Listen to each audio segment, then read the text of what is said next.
Ma présence ici est un signal d'amitié, un signal de solidarité par rapport au peuple malien, un signal également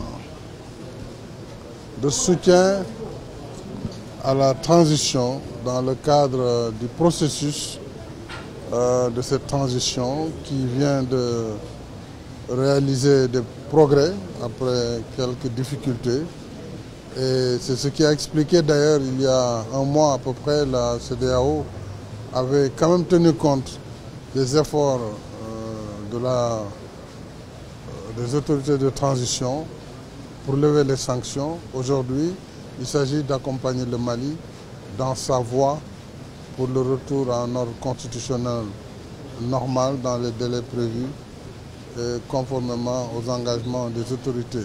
Mais je crois que le Mali mérite le soutien de toute la communauté africaine, de la communauté internationale dans sa lutte acharnée contre le terrorisme.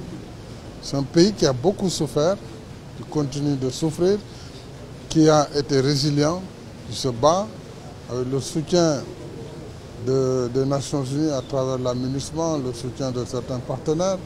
Aujourd'hui, nous devons être solidaires à cette lutte du Mali, du peuple malien, des autorités de transition contre, n'est-ce pas, le terrorisme, qui est un fléau global et qui d'ailleurs doit nécessiter des réponses globales.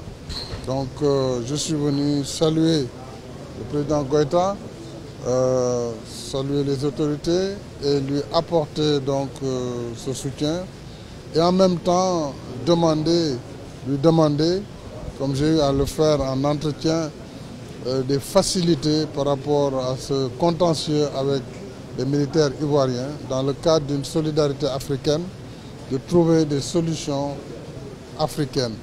Bien sûr, j'ai bien noté la disponibilité qu'il m'a dit, sa disponibilité à dialoguer. Le Mali reste disponible, donc nous allons poursuivre avec la Côte d'Ivoire également. Et je salue au passage les efforts du président Faure Gnassingbé, qui a été vraiment quelqu'un qui a travaillé pour une solution. Et je pense et je ne désespère pas qu'on y arrivera, Inch'Allah. Je sors d'ici naturellement très satisfait.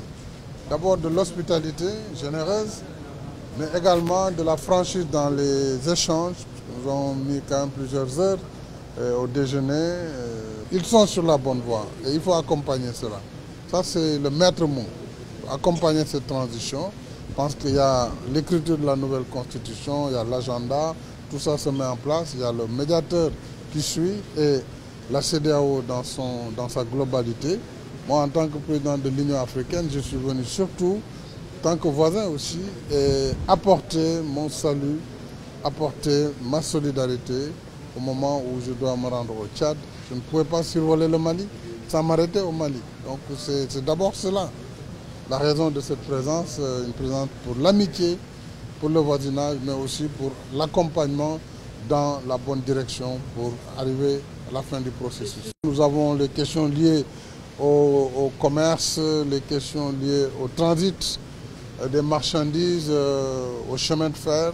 Alors, sur tous ces sujets, bien sûr, les deux délégations ont pris note et nous allons examiner et donner les réponses appropriées pour que toutes les barrières ou toutes les difficultés, en tout cas, qui entravent le commerce, conformément d'ailleurs à notre engagement dans le cadre de la zone de libre-échange continentale, que les barrières non tarifaires, les barrières indues puissent sauter afin que le commerce soit équitable entre nos pays et que finalement qu'il n'y ait pas un renchérissement des marchandises du fait simplement de ces tracasseries.